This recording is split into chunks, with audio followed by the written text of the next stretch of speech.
देखिए, इसकी परमिशन के लिए 2 महीना पहले ही एप्लीकेशन डाल दी गई थी। आपको पता है, जागरण की, कीर्तन की, भजन की, हवन की, हर जगह सड़कों पे घेर घेर करके बिना परमिशनों के हो जाते हैं। लेकिन हमने इसकी परमिशन की अपील 2 महीने पहले डाली थी, जिसको कभी भी आपको पता होगा प्रशासन रिसीविंग नहीं देता है, ये कहीं की भी परमिशन हो। लेकिन एप्लीकेशन हम लोगों ने डाली, उसके आधार पर हुई। जब सुबह टेंट लग रहा था तब पुलिस को आपत्ति क्यों नहीं हुई? जब सुबह लोग आने जाने और बैठने शुरू हुए तब पुलिस को आपत्ति क्यों नहीं हुई? पुलिस को रात को 12 बजे आपत्ति हुई है, जब सारा आंदोलन शांतिपूर्ण तरीके से हो गया, सब लोग अपने अपने घर चले गए। शाम को पुलिस हमसे पूछ रही है, आपने खाना खाया, आप थके होंगे, और एक एक करके एक आदमी को इस तरह से बातें बना कर अलग अलग ले जा रही है और अरेस्ट कर रही है। 1.5 घंटा मेरे साथी देव कुमार जी को अंदर रखा गया, उनसे पूछताछ की गई, कौन कहां से आया, किसका क्या नाम है। यानी कि जो पूरा षड्यंत्र रचा गया है आंदोलन को कुचलने का, सबसे अच्छा तरीका इन्होंने ये देखा कि जो भी लोग अंदर चले जाएंगे बाद में आंदोलन को भ्रमित कर दिया जाएगा। श्रवण कुमार निराला को पूरी तरीके से बदनाम करने की वहाँ लोकल मीडिया, स्ट्रीम मीडिया बदनाम करने की कोशिश कर रही है कि ये विदेशी फंड पे आंदोलन कर रहे हैं, ये व्यक्ति देश के लिए खतरा है, जासूस है। इस तरह की खबरें उनके नाम पर चलाई जा रही है। लेकिन मैं बता देना चाहती हूँ, श्रवण कुमार निराला नेता डरने वाले नहीं है। वो एक ऐसा आदमी है जो गोरखपुर के अंदर वो बसपा के टाइम से एक बड़ा लीडर रहा है और जमीनी आम जनता का लीडर है। वो वहाँ की जो गरीब लोग हैं ना, उसको भगवान की तरह पूछते हैं। क्या करेंगे, कहाँ ले जाएंगे ये? और अगर ये हमारे 28 लोगों के इन्होंने जो है नाम दर्ज FIR की है, जिसमें और अलग लोग भी हैं, कुछ अज्ञात भी हैं, और सबको उठाते जा रहे हैं, उनके नाम मेंशन करते जा रहे हैं। अगर इनकी सबकी FIR वापस नहीं होती हैं, इन सबको जेल से नहीं रिहा किया जाता है, तो हम जेल भरो आंदोलन करेंगे। इसको मजाक में नहीं लेना।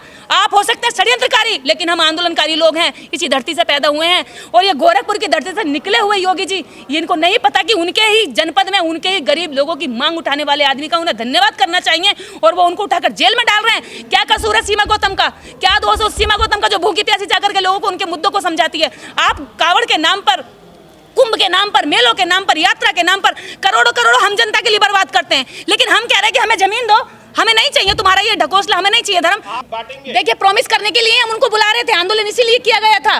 लोकतंत्र की यही खूबसूरती कि हम अपनी बात रखने के लिए, अगर योगी आदित्यनाथ जी की सरकार का, हमारे यूपी सरकार का ध्यान इस तरफ नहीं गया है कि क्राइम की एक सबसे बड़ी वजह ये भी है कि लोगों का खेतों में मर्डर हो जाता है, सोच करने जाती है बेटियां, वहाँ रेप हो जाता है, तो हम उनको ध्यान आकर्षित कर रहे हैं कि जमीन ना होने की वजह से इतने सारे लोग हर दिन पीड़ित होते हैं, हर दिन बेगारी करते हैं, सामंती उन पर डंडे के दम पर अपराध करते हैं। तो हम उनको बता रहे हैं कि ये सब हो सकता है, और इसका देखिए समस्याएं होती हैं, और सोल्यूशन जो है मुखिया को, घर के मुखिया को निकालने का काम होता है। हम समस्याएं बता रहे हैं, हमारा फर्ज है सामाजिक होने के नाते, और उसका सॉल्यूशन है, ऐसा नहीं है। पहला एग्जांपल सेट तेलंगाना सरकार कर चुकी है, और भारत सरकार के पास इतनी जमीन है कि प्रत्येक भूमिहीन परिवार को अगर 4 एकड़ जमीन बांटी जाएगी तब भी सरकार के पास जमीन बचेगी। तो उस जमीन का करना क्या है? तुम क्या करना चाहते हो? बाबा साहब भी कहते थे कि बंजर भूमि जितनी भी देश के अंदर पड़ी हुई है खाली, इनको दलितों में, भूमिहीनों में बांट देना चाहिए, ताकि ये इसको उपजाऊ कर सके। इसमें खेती पनपेगी तो सरकार को रेवेन्यू बढ़ेगा, और क्राइम जो है वो भी कम होगा, जो अपराध वो जो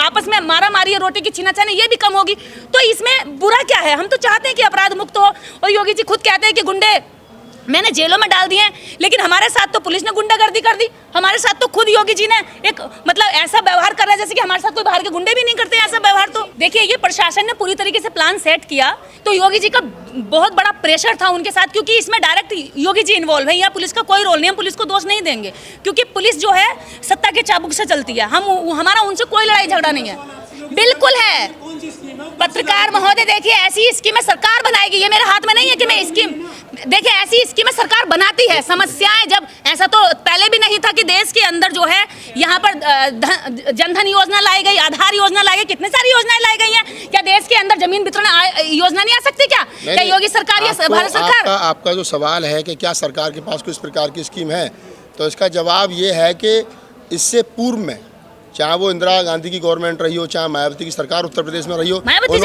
उन्होंने भूमिहीन लोगों को जमीनें बांटी हैं। लोगों को 10-10, 15-15 बीघे के पट्टे मिले हैं, और जिन लोगों के पास जमीन नहीं थी आज वो 10-10, 15-15 बीघे के किसान हैं।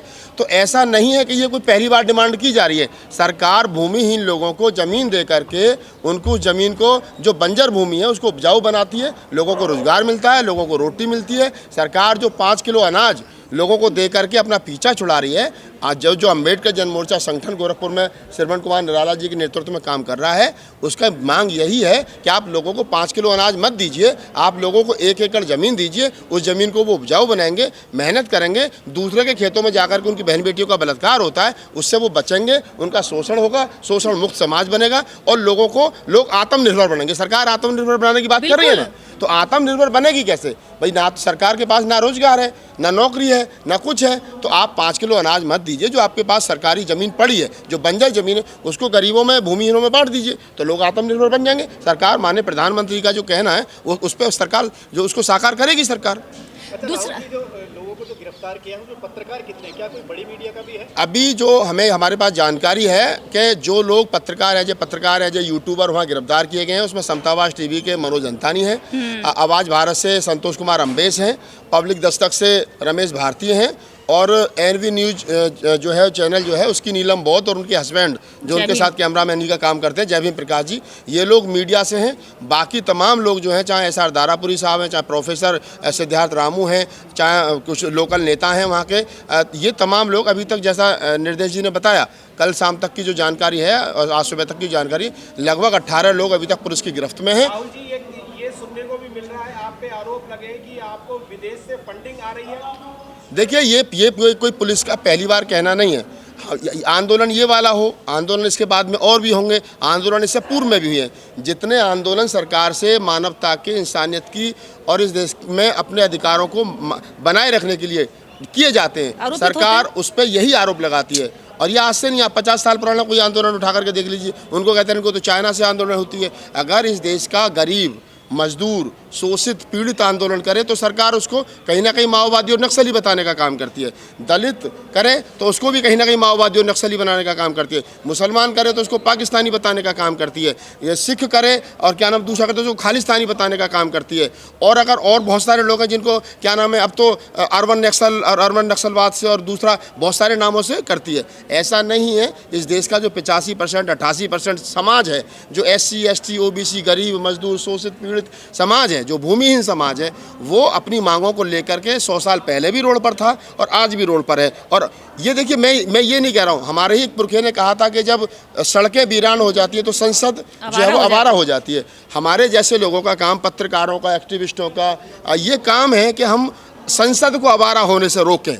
और अगर संसद आवारा हो गई तो यही होगा। लिहाजा इस देश के तमाम मजदूरों को, गरीबों को, पीड़ितों को एक मंच पर आकर के इस बात को बुलंद करना चाहिए, अपने अधिकारों को रखना चाहिए और सरकार को आवारा होने से रोकना चाहिए। आपके ऊपर एक और आरोप लगा है कि आप देश के नहीं है, कहीं बाहर से आए हुए। 3 पत्रकारों पे ये आरोप लगे। सरकार आधार कार्ड चेक करे, उनके पिताजी का डेट ऑफ बर्थ चेक करे। मनोज अंतानी जी के पिताजी दिल्ली गवर्नमेंट में अफसर थे, वो मेरठ के रहने वाले हैं। संतोष अम्बेश के पिताजी रेलवे में अफसर थे। तो ऐसा नहीं है कि ये लोग चाइना से इंपोर्ट हुए, ये सब यहीं के रहने वाले। अब सरकार किस दबाव में इस तरीके की भाषा का इस्तेमाल कर रही है, वो क्यों कर रही है? मेरे फादर डॉक्टर थे, बुलंदशहर में जन्म हुआ, मेरे दादाजी सिलाई का काम करते थे फौज, तो सब लोग यहीं के, बाहर से कोई नहीं है। इस देश के अंदर बाबा साहब डॉक्टर अम्बेडकर के नाम से चलने वाले संगठनों की संख्या 24 लाख हो या 24 करोड़ हो, मैं उसमें नहीं जाना चाहता। मैं एक बात जानता हूँ कि जो इस देश के गरीबों का, शोषितों का, पीड़ितों का, मजदूरों का दर्द समझता है, जो संविधान में अपने राइट समझता है, जो संविधान की बात और लोकतंत्र की बात करता है, वो देश के किसी भी कोने पर रहता हो, वो हमारा साथी है। हम उसके साथ हैं और वो हमारे साथ है। आपके साथी जो हैं वो कई सारे जेल में बंद हैं, उनको रिहा कराने के लिए आप क्या हमने वहाँ पर, हमारे जो साथी लोग हैं उन्होंने वहाँ पर टीम बनाई है। SR दारापुरी साहब जो पूर्व कमिश्नर हैं और जो वहाँ के लोकल नेता हैं, उनके वकील हैं, हमारे वहाँ वकील रविकांत जी हैं, उनके नेतृत्व में एक बेहतरीन टीम वहाँ पर काम कर रही है।